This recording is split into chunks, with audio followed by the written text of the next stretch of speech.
The morning sun cast long shadows across the cobblestone streets of the capital as Emma hurried through the marketplace. At 17, she had learned to navigate the busy streets with ease, weaving between vendors selling fresh bread and colorful fabrics. But today was different. Today her hands trembled as she clutched the strap of her worn leather bag.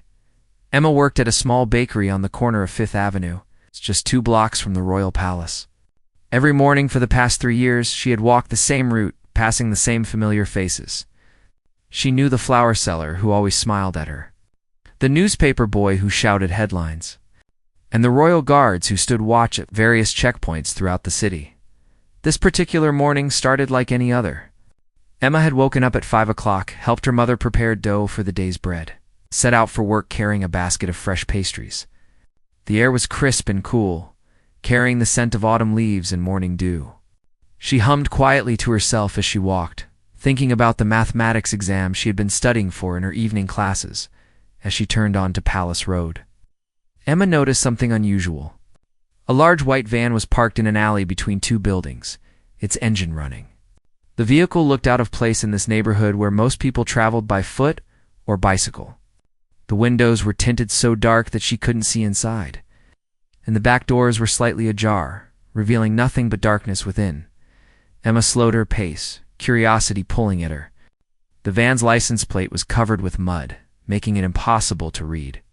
She noticed the driver's side window was rolled down just a crack, and she could hear muffled sounds coming from inside. At first she thought it might be music or a radio, but as she moved closer, the sounds became clearer. They were voices, small and frightened. Her heart began to race. Something felt terribly wrong. Emma glanced around the street, looking for someone to tell. But it was still early, and most shops hadn't opened yet. The few people who passed by seemed too absorbed in their own thoughts to notice anything amiss. Then she heard it again. A child's voice, soft and pleading, followed by a harsh whisper telling someone to be quiet. Emma's blood ran cold. She had heard stories on the news about missing children, about trafficking rings that operated in the shadows of even the safest cities. She had never imagined she would encounter something like this herself. Emma's first instinct was to run, to get as far away from the van as possible, but her feet wouldn't move. She thought about her younger brother, only 8 years old, who trusted the world to be a safe place. She thought about all the children whose faces appeared on missing person posters plastered throughout the city. What if one of them was inside that van right now? She took a deep breath and made a decision. About 50 meters down the street, she could see a royal guard standing at his post near the palace gates. The royal guards were known for their discipline and dedication to protecting citizens. Surely he would help. Emma walked quickly toward the guard, her heart pounding so hard she could hear it in her ears. The guard was tall and broad-shouldered, wearing the traditional blue uniform with gold trim that marked him as part of the palace security force. His name tag read Officer Chen, and his face was stern and focused as he surveyed the street as Emma approached. Officer Chun's eyes flickered toward her briefly before returning to his watch. She realized she must look strange. A teenage girl clutching a basket of pastries and staring at him with wide, frightened eyes.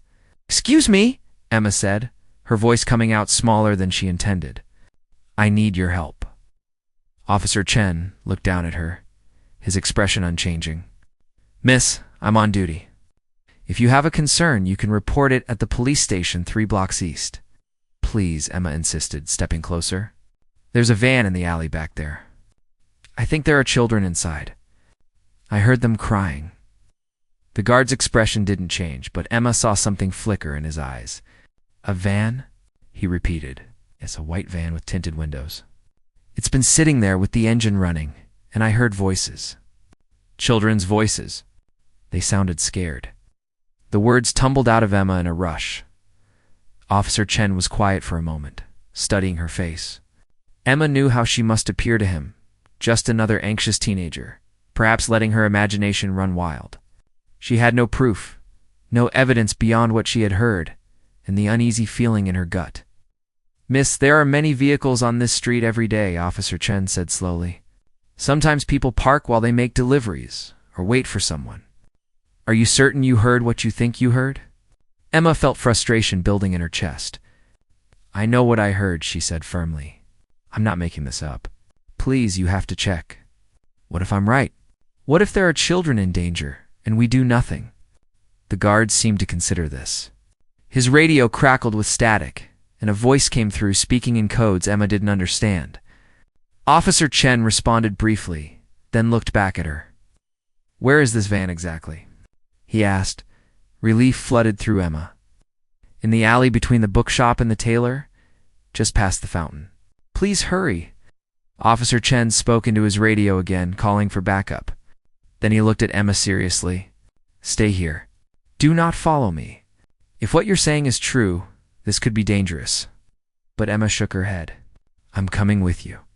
I need to show you exactly where it is. The guard frowned but didn't argue further.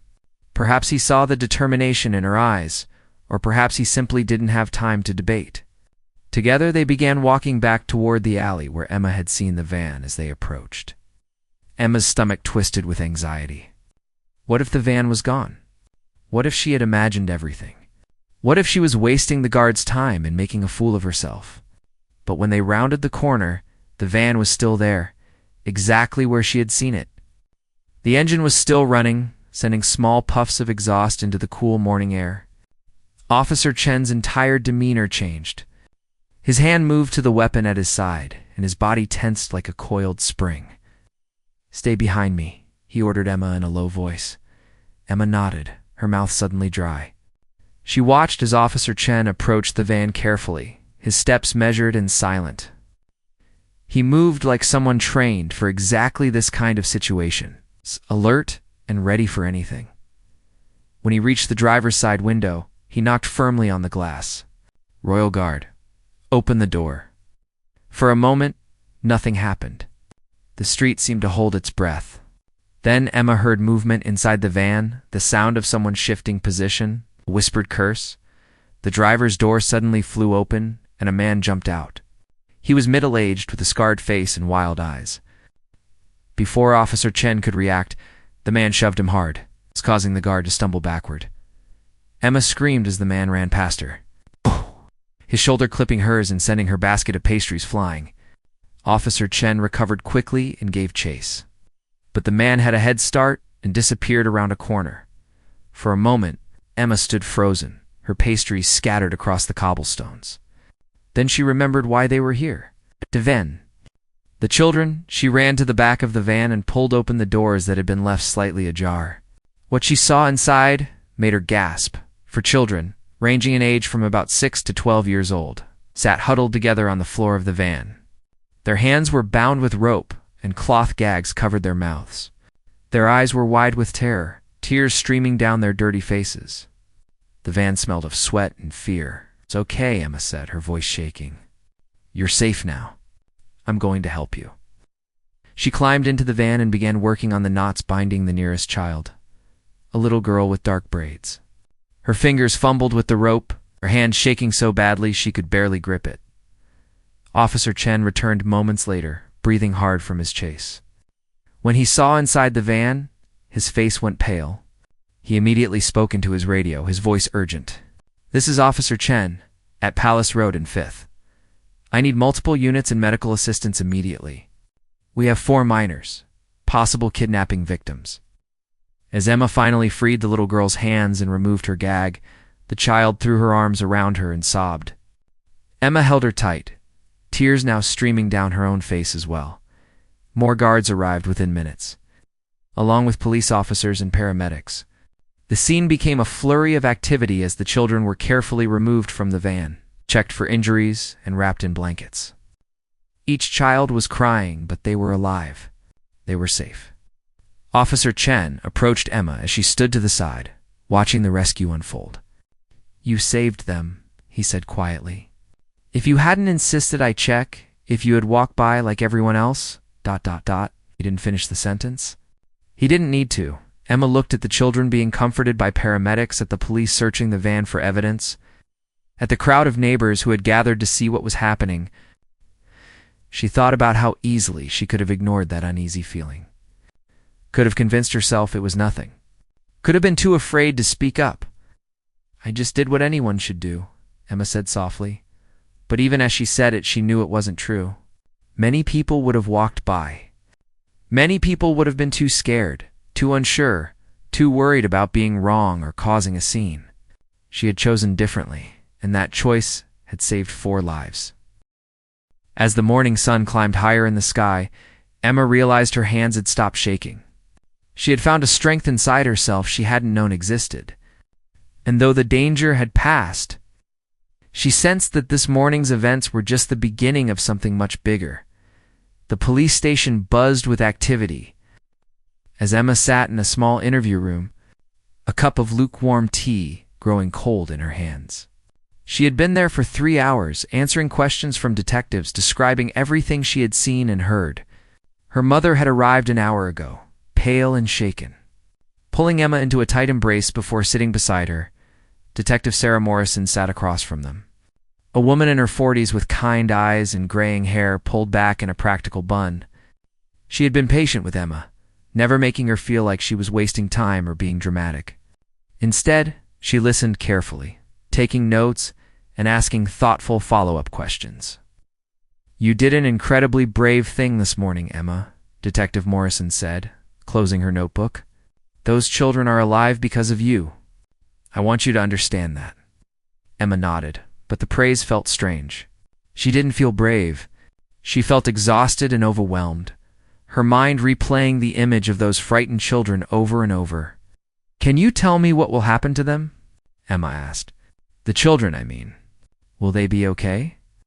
Detective Morrison's expression softened. "They're at the hospital now, being examined. Physically, they appear to be unharmed, though malnourished and dehydrated. We've already identified 3 of them from missing person reports. Their families have been notified and are on their way. The 4th child hasn't spoken yet, but we're working on identifying her. 3 of them were reported missing." Emma's mother asked, her voice strained. "Yes. One disappeared from a playground 2 weeks ago. Another vanished walking home from school 10 days ago. The 3rd was taken from outside a grocery store 5 days ago." Detective Morrison paused, her jaw tightening. This wasn't random. This was organized and calculated. Emma felt sick. These children had been stolen from their normal lives, from their families, from everything safe and familiar. She thought about the little girl with dark braids who had hugged her so tightly, and wondered which of those stories belonged to her. "The man who ran away," Emma said. "Did you catch him?" Detective Morrison shook her head. "Not yet, but we have officers searching the area and we've circulated his description. We found the van's registration, though it was reported stolen 3 weeks ago from a city 200 miles away. We're analyzing everything we found inside the vehicle for evidence." "Oh, he's still out there," Emma's mother said, her hand tightening on Emma's shoulder. "And he saw my daughter's face. He knows she's the one who reported him." The detective's expression became serious. "We're aware of that concern, Mrs. Hayes. We're taking it very seriously. I've already arranged for increased police presence on your street. I'll have officers drive by your home and the bakery regularly. I also want to give you my direct number." She handed Emma's mother a business card. "If you see anything suspicious, anything at all, you call me immediately." Emma watched her mother's face go pale as the reality sank in. Her daughter hadn't just stumbled into danger, she had potentially made herself a target. The man who had escaped knew what Emma looked like. Knew she was the reason his operation had been exposed. "Maybe Emma should stay home from school for a few days," her mother suggested. "Mom, no," Emma protested. "I can't hide. I have exams coming up, and I can't let fear control my life." "Your daughter has a point," Detective Morrison said gently. "Living in fear is no way to live. However, we do need to be smart about this. Emma, I want you to vary your routes to school and work. Don't walk alone if you can help it. Stay in public areas with lots of people around. And pay attention to your surroundings." Emma nodded, trying to absorb all the information. Just this morning, her biggest worry had been a mathematics exam. Now she was discussing security precautions and potential danger from a criminal who had seen her face. "There's something else," Detective Morrison said, leaning forward. "The investigation into this kidnapping ring is just beginning, but we already know it's bigger than one man in one van. The sophistication of the operation, the number of children involved, the coordination required, it all suggests a larger network. A network, Emma repeated. A trafficking organization. People who steal children and sell them. Some are sold to people who want to adopt but can't go through legal channels. Others are forced into labor or worse. Detective Morrison's voice was grave. What you uncovered this morning, Emma, is likely just one small piece of a much larger criminal operation. The room fell silent. Emma felt the weight of those words settling over her. For children saved, but how many more were still out there, trapped and terrified? We'll need Emma's continued cooperation as the investigation proceeds, Detective Morrison continued. There may be more questions, possible identification of suspects, maybe even testimony if this goes to trial. Are you willing to do that, Emma? Emma didn't hesitate. Yes, whatever you need. Her mother squeezed her shoulder again, a mixture of pride and fear in her touch. After they left the police station, Emma's mother insisted they take a taxi home rather than walk. Emma didn't argue. The streets that had felt so familiar this morning now seemed different, full of shadows and potential threats. She found herself studying every face they passed, every vehicle that drove by, wondering if the man from the van was watching. When they arrived home, Emma's father and younger brother Michael were waiting anxiously. Michael, who was usually bouncing with energy, looked subdued and scared. He had obviously been told what happened. Are you okay? He asked Emma, his voice small. Emma knelt down and hugged him. I'm fine. I promise. That evening, the family gathered around the television to watch the news. Emma's story was the lead item. The newscaster spoke about the heroic teenager who had saved for kidnapped children. Though thankfully, they didn't show Emma's face or mention her name, the police had agreed to keep her identity confidential for her protection. The news showed footage of the crime scene, the white van being towed away as evidence, and brief shots of the children being loaded into ambulances. Then the broadcast cut 2 interviews with the families of the rescued children. A woman with tears streaming down her face spoke to the camera. My daughter Lily has been missing for 2 weeks. 2 weeks of not knowing if she was alive or dead, of imagining the worst. And now, she's coming home. She's coming home because one brave girl refused to walk by. I don't know who she is, but I want her to know that she gave me back my life. She gave my daughter back her life. Emma felt tears welling up in her eyes. Her mother reached over and took her hand. The news also showed a photo of the escaped suspect. Asking anyone with information to contact police, Emma studied the face on the screen, the cold eyes and cruel expression, and shuddered. This man had looked at children and seen only commodities, only things to be used and sold. I'm so proud of you, her father said quietly. And so scared for you? Both at the same time, Emma understood. She felt the same way about herself. That night, Emma lay in bed, unable to sleep. Every sound made her jump, every shadow seemed sinister. She thought about the children in the van, about their fear and helplessness. She thought about the man who had escaped and wondered where he was now. Was he planning revenge? Was he already far away, fleeing from the police? Around 2 a.m, Emma finally drifted into an uneasy sleep. Her dreams filled with dark vans and frightened voices. She woke the next morning to find her mother sitting on the edge of her bed, stroking her hair like she used to do when Emma was small. I called the bakery, her mother said. I told them you need a few days off. They understand. Emma sat up, rubbing her eyes. Mom, I'm okay. I want to go back to my normal life.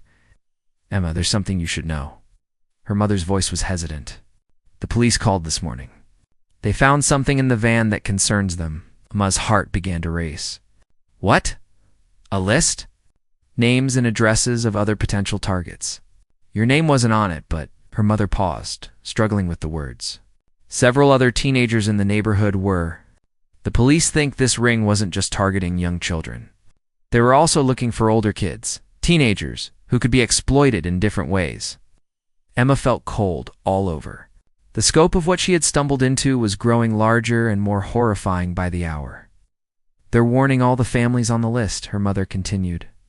But they wanted us to know too, because you're now connected to this case. They think the man who escaped might reach out to his associates, and those associates might see you as a threat. So what do I do? Emma asked, hearing the fear in her own voice. Hide forever? Her mother pulled her into an embrace. No, sweetheart. You live your life, but carefully. The detectives said they're making progress on the investigation. They've already identified several potential locations associated with the trafficking ring. They're hoping to make more arrests soon. Emma nodded against her mother's shoulder, trying to be brave. But inside, she felt like that little girl in the van, scared and vulnerable, and wishing someone would come save her too. The day passed slowly. Emma tried to study, tried to distract herself with television, tried to act normal. But normal felt impossible now. She was no longer just Emma Hayes, the baker's daughter who dreamed of studying engineering. She was Emma Hayes, the girl who had exposed a trafficking ring. The girl whose face a dangerous criminal had seen, the girl whose life had changed forever in the span of one morning. That evening, Detective Morrison called with an update. They had identified the fourth child, a girl named Sophie who had been reported missing from a neighboring city just 3 days ago. All 4 children were recovering well physically, though the psychological impact would take longer to heal. There's something else, the detective said. We found security footage from a traffic camera near where you saw the van. We have clear images of 2 other men who approached the van shortly before you arrived. We believe they're part of the trafficking ring. It's good, right? Emma asked. You can identify them and arrest them. We're working on it. But Emma, I need you to understand something. These people are dangerous, and they're desperate. Now that their operation has been exposed, they're going to be in damage control mode. That makes them unpredictable and potentially more dangerous. Emma's hand tightened on the phone. I understand. I know you want to go back to your normal routine, Detective Morrison said, and I respect that. Just promise me you'll be careful. Trust your instincts. You were right to listen to that uneasy feeling you had about the van. Keep listening to your instincts now. After the call ended, Emma stood at her bedroom window, looking out at the street below. A police car drove by slowly, part of the increased patrols the detective had promised. Emma watched it pass and felt a strange mixture of reassurance and dread. She had saved 4 children, but in doing so, she had stepped into a much darker world than she had ever imagined existed. In that world, she was beginning to realize, wasn't finished with her yet. 3 days after the rescue, Emma finally returned to the bakery. Her boss, Mrs. Chen, an elderly woman with flour permanently dusted on her apron, embraced her the moment she walked through the door. I've been so worried, Mrs. Chen said, her weathered hands patting Emma's cheeks. Such a brave girl, but also such danger. Your mother told me everything. The bakery felt like a sanctuary, familiar and safe with its warm ovens and the comforting smell of fresh bread. Emma tied on her apron and tried to fall back into her regular routine. Kneading dough and arranging pastries in the display case. But she noticed Mrs. Chen watching her carefully. Worry etched in the lines of her face. The morning passed quietly until the bell above the door chimed and Officer Chen walked in. Still in his Royal Guard uniform, Emma froze, her hands covered in flour. Miss Hayes, he greeted her formally, then smiled slightly. I hoped I'd find you here. May I speak with you for a moment? They stepped outside into the small courtyard behind the bakery, where Mrs. Chen kept herbs growing in clay pots. Officer Chen looked different somehow, less stern than he had that first morning. There was a warmth in his eyes that hadn't been there before. I wanted to thank you properly, he said. What you did took real courage. I've been a Royal Guard for 15 years, and I've seen trained officers hesitate in situations like that. You didn't... Emma shook her head. I was terrified. I almost didn't say anything. But you did. That's what matters. Officer Chen paused, seeming to choose his words carefully. I also wanted to apologize. When you first approached me, I almost dismissed you. I thought you might be overreacting, seeing danger where there was none. I'm ashamed of that now. You came with me, Emma said. You believed me enough to check? Barely. If you hadn't been so insistent, I might have sent you away. His expression darkened. Those children would still be in that van, and who knows where they'd be by now. They stood in silence for a moment, both contemplating that terrible alternate reality. The police told me there have been developments in the case, Emma said. But they didn't give me details. Officer Chen nodded. I probably shouldn't tell you this, but I think you deserve to know. The investigation has expanded significantly. The van led them to a warehouse on the east side of the city. When they raided it yesterday, they found evidence of a much larger operation. Forged documents, communication records, financial transactions. This trafficking ring has been operating for at least 5 years. I felt sick. 5 years. How many children had been taken in that time? How many families had been destroyed? They found something else too, Officer Chen continued, his voice lowering. A list of buyers. People who were paying for children. Some wanted infants for illegal adoptions. Others wanted older children for labor. And some stopped, his jaw clenching. Some had darker purposes. Emma didn't need him to elaborate. She understood, and the understanding made her want to scream. They're making arrests. She asked, Several already, but the leaders of the organization are still at large, including the man who ran from the van that morning. Officer Chen looked at her seriously. Detective Morrison probably told you to be careful. I'm telling you the same thing. These people have a lot to lose now. Their entire operation is collapsing because of what you did, Emma nodded, feeling the weight of that responsibility. She had wanted to help, to do the right thing. She hadn't thought about what would come after, when Officer Chen left. Emma returned to the bakery and tried to focus on her work. But her mind kept wandering to the warehouse, the list of buyers, the 5 years of children stolen from their lives. She thought about the 4 she had helped save and wondered about all the others she couldn't save. That afternoon, as Emma was closing up the bakery, a woman approached her on the street.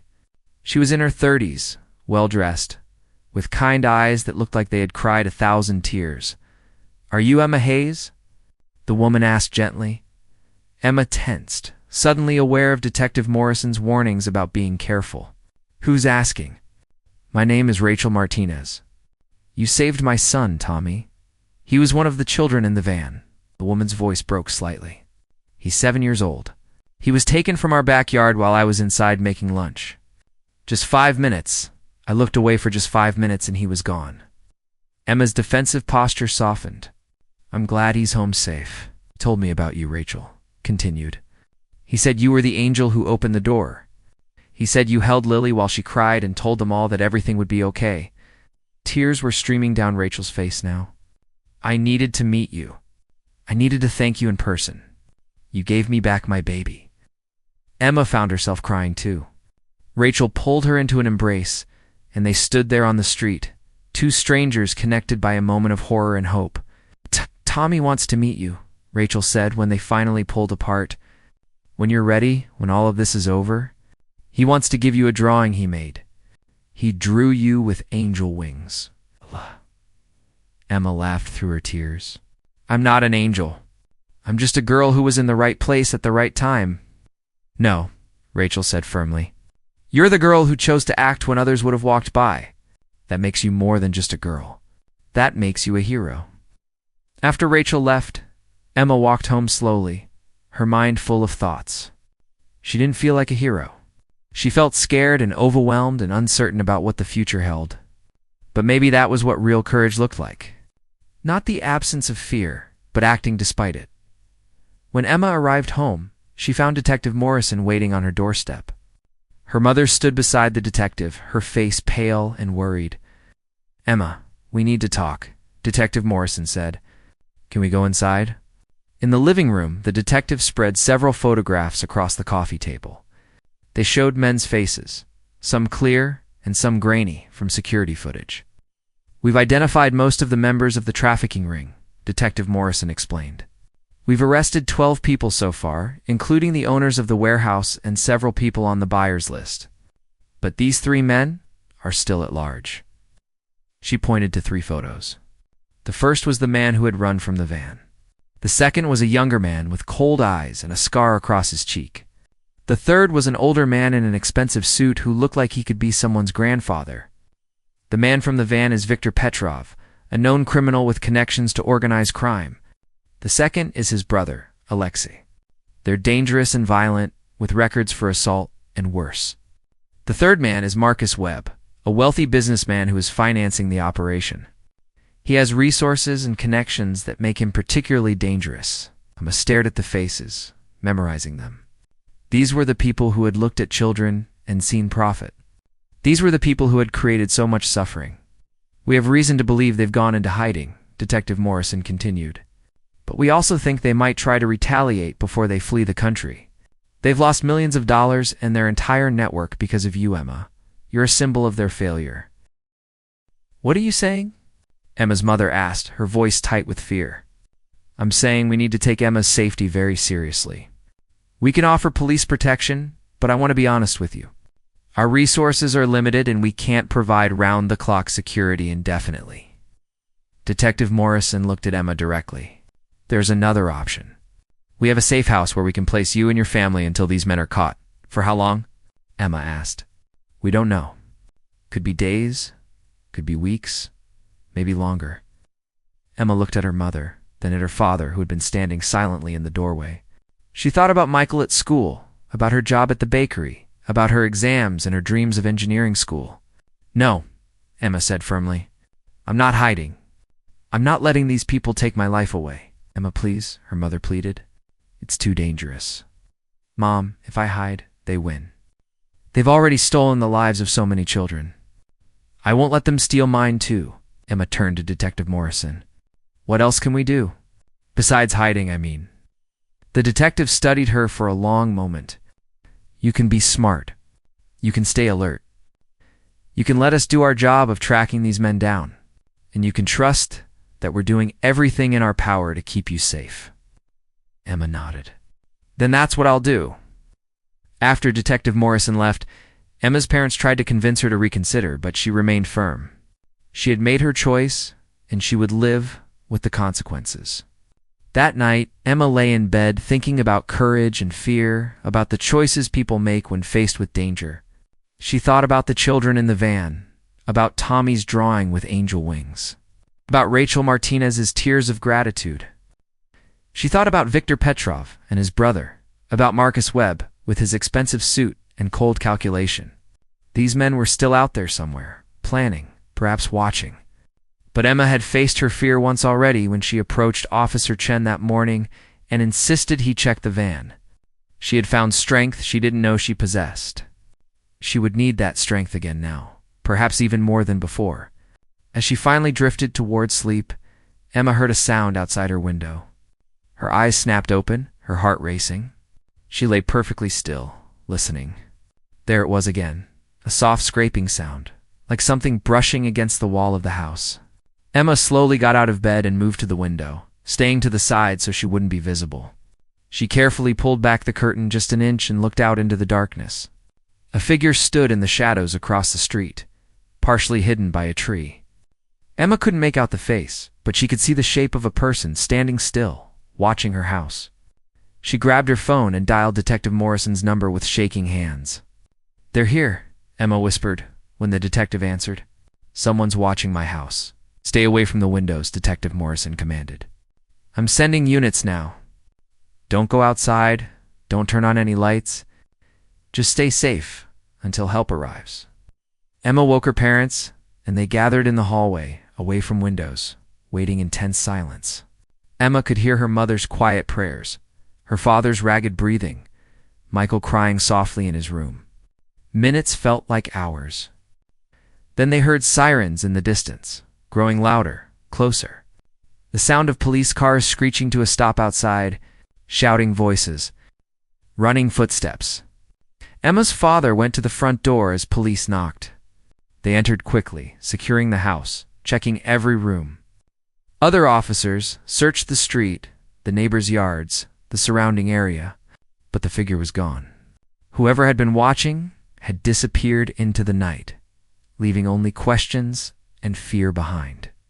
Detective Morrison arrived 15 minutes later, her face grim. We found evidence someone was here, she said. Footprints in the flower bed beneath Emma's window, fresh cigarette butts across the street. He was watching for a while. Emma felt cold terror wash over her. This wasn't theoretical danger anymore. This was real. Someone had come to her home, had stood outside her window while she slept, had watched and waited.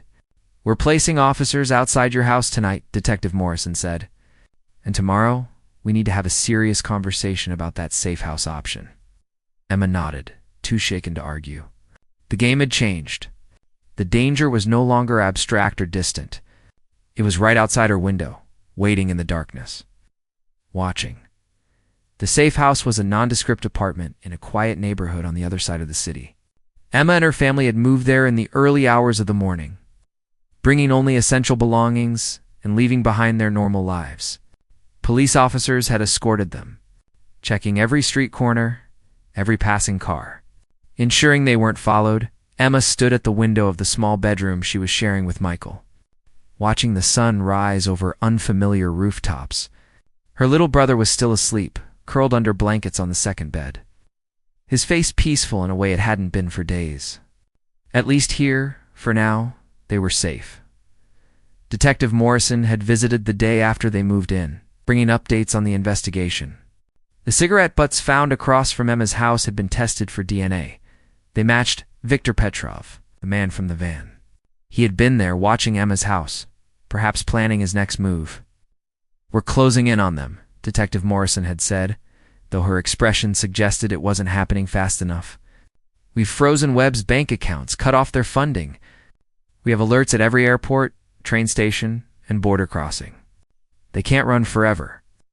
But forever felt like an eternity when you were trapped in a safe house, cut off from everything familiar, waiting for news that never seemed to come. 5 days passed. Emma tried to keep up with her schoolwork through online classes, but concentration was impossible. Her mind kept wandering to the trafficking ring, to the children they had saved, to the men who were still out there somewhere. Michael had nightmares every night, waking up crying for his own bed, his own toys. His friends at school, their mother barely slept, jumping at every sound, checking the locks on the doors obsessively.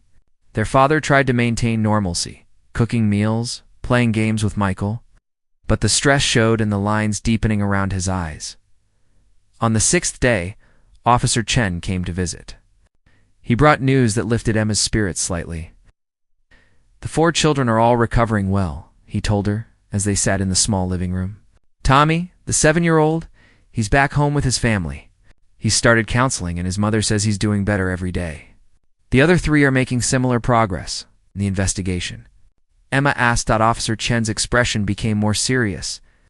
"They caught Alexei Petrov yesterday. He was trying to board a cargo ship at the docks. He's in custody now and he's giving up information about the operation, trying to get a reduced sentence." "What about the others?" "Viktor and Webb. Still at large, but Alexei's information has given us new leads. We know they're desperate and running scared. It's only a matter of time." Time moved differently when you were in hiding.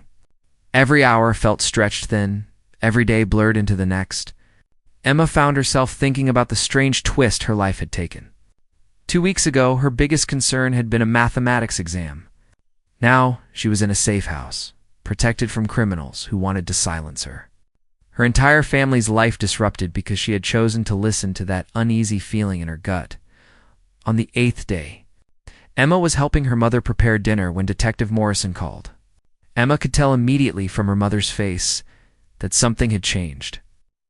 "They found them," her mother said after hanging up, tears streaming down her face. "Both of them. They found Viktor Petrov and Marcus Webb." Emma felt her knees go weak. "Where? How?" Her mother pulled her into an embrace. "The detective is coming to explain everything." "But it's over, Emma. It's finally over." Detective Morrison arrived an hour later. Accompanied by Officer Chen, they both looked exhausted but satisfied. The expression of people who had seen a difficult job through to the end. Viktor Petrov was found at an abandoned factory on the outskirts of the city. Detective Morrison explained as they all sat around the small dining table. "We received an anonymous tip about suspicious activity there. When our tactical team moved in, they found Petrov and 3 other members of the trafficking ring preparing to flee the country. There was a confrontation," Officer Chen added. "Petrov tried to fight back, but he was taken into custody without serious injury to anyone. He's in a maximum security facility now, facing multiple charges including kidnapping, human trafficking, and attempted murder." "And Marcus Webb?" Emma's father asked. Webb was harder to find, Detective Morrison said. He had resources, connections, and enough money to disappear. But Alexei Petrov's information led us to one of Webb's properties, a vacation home in the mountains. We raided it this morning. Webb was attempting to destroy evidence when we arrived. He's been arrested and charged with conspiracy, financing criminal operations, and multiple counts related to the trafficking ring. Emma felt relief wash over her so intensely it was almost painful. So it's really over? The immediate danger is over, Detective Morrison confirmed. With the 3 leaders in custody, the trafficking ring has been completely dismantled. We've arrested 37 people in total connected to the operation. We're still tracking down some lower-level associates, but none of them pose a threat to you. When can we go home? Michael asked, speaking up for the first time. His young voice was filled with hope. Detective Morrison smiled at him. Soon. We need to make sure everything is secure first. But I'd say you could be back in your own house within a few days. That night, Emma lay in bed feeling like she could finally breathe properly for the first time in over a week. The nightmare was ending. The men who had terrorized her family, who had stolen children and destroyed lives, were behind bars where they belonged. But Emma also knew that what she had experienced was just one small part of a much larger problem. Trafficking rings existed all over the world. Children were stolen every day. And while she had helped save 4 lives and dismantle one operation, countless others remained in danger. 3 days later, Emma and her family returned home. Their house looked exactly as they had left it, but everything felt different somehow. The familiar rooms seemed more precious now, more valued. Emma understood in a way she hadn't before how fragile safety was. How quickly normal life could be disrupted. Mrs. Chen welcomed Emma back to the bakery with tears and fresh pastries. The regular customers greeted her like a returning hero, though Emma still struggled to think of herself that way. She was just grateful to be back, kneading dough and arranging croissants in the display case, falling into the comforting rhythm of ordinary life. 2 weeks after their return, Emma was invited to the police station for a special ceremony. When she arrived with her family, she found herself in a large room filled with people. The 4 rescued children were there with their families, along with police officers, royal guards, government officials, and reporters. At the front of the room stood the city's chief of police, a distinguished woman in uniform with medals on her chest. Beside her was Officer Chen, looking proud in his formal royal guard dress uniform. Today we honor extraordinary courage, the chief of police began. 2 weeks ago, 17-year-old Emma Hayes made a choice that saved 4 young lives and helped dismantle one of the largest trafficking operations our city has ever seen. She saw something suspicious and refused to walk by. She insisted on action when it would have been easier to stay silent. Because of her bravery, 4 children are home with their families today. The chief called Emma forward, and as she walked to the front of the room, the entire audience stood and applauded. Emma felt her face flush, overwhelmed by the attention and the weight of what they were saying about her. The chief presented her with a civilian commendation for bravery, a medal that felt heavy in Emma's hands. This medal represents not just what you did, but what you inspire others to do. To trust their instincts. To speak up when something feels wrong. To choose courage over convenience. Then Officer Chen stepped forward. Emma, when you approached me that morning, I almost dismissed your concerns. I almost let my position and experience convince me that you were just an anxious teenager, but you wouldn't let me walk away. You insisted I check, and that insistence saved lives. He paused, his voice thick with emotion. I've learned more about true courage from you than from 15 years of service.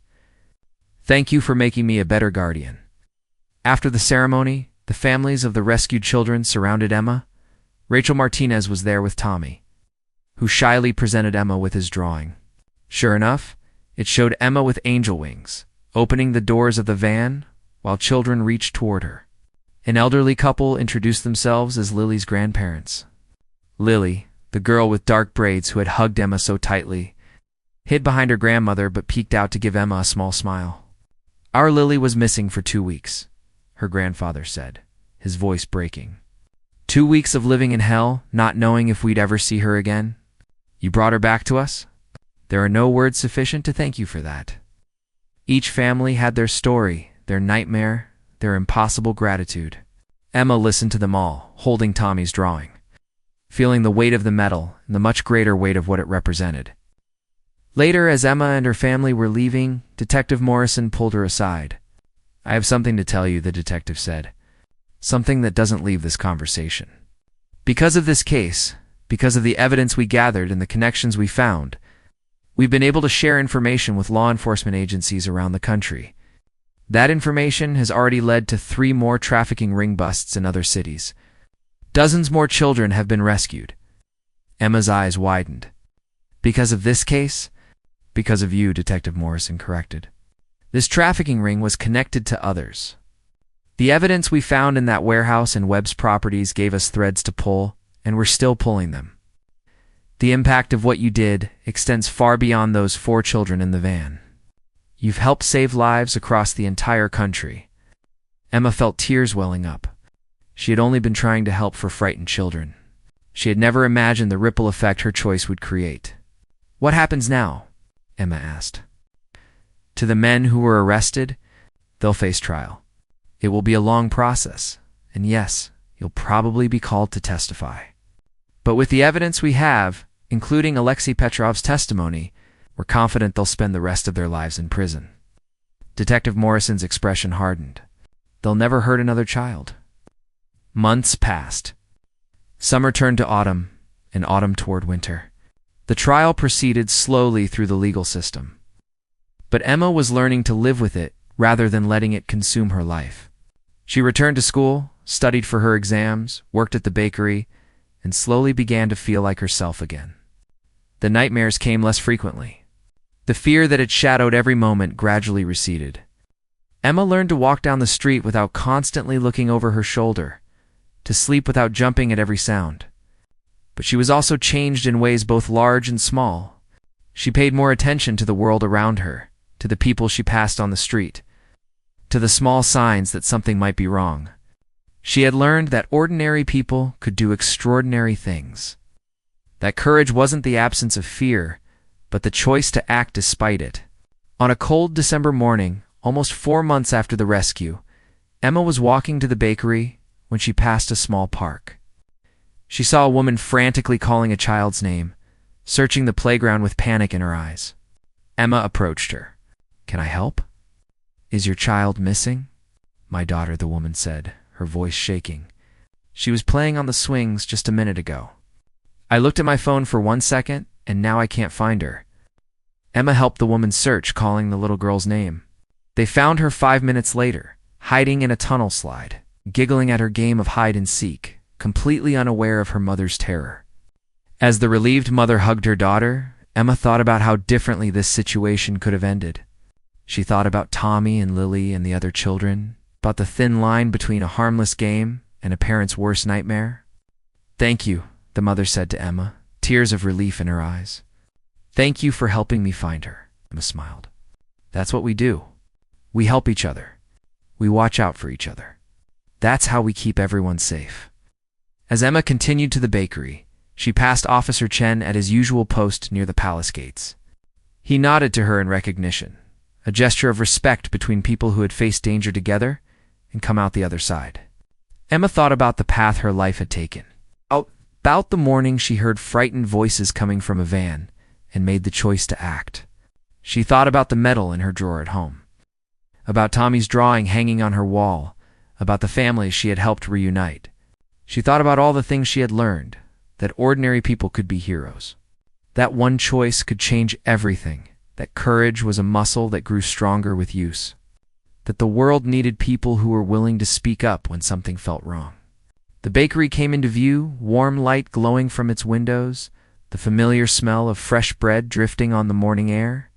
Emma smiled and quickened her pace, heading toward the comfortable routine of her day, carrying with her the knowledge that she had made a difference, that she had mattered, that when faced with a choice between silence and action, she had chosen bravely. And if that moment ever came again, if she ever heard or saw something that made that uneasy feeling return, Emma knew exactly what she would do. She would trust her instincts. She would speak up. She would act. Because that's what heroes do. Even the ordinary ones who wear bakers' aprons and carry baskets of pastries and simply refuse to walk by when someone needs help. The end of Emma's story wasn't really an ending at all. It was a beginning, the start of a life lived with eyes open and heart brave, ready to make a difference whenever the opportunity arose. And in a world that so desperately needed people willing to stand up for what was right, that was the most important story of all.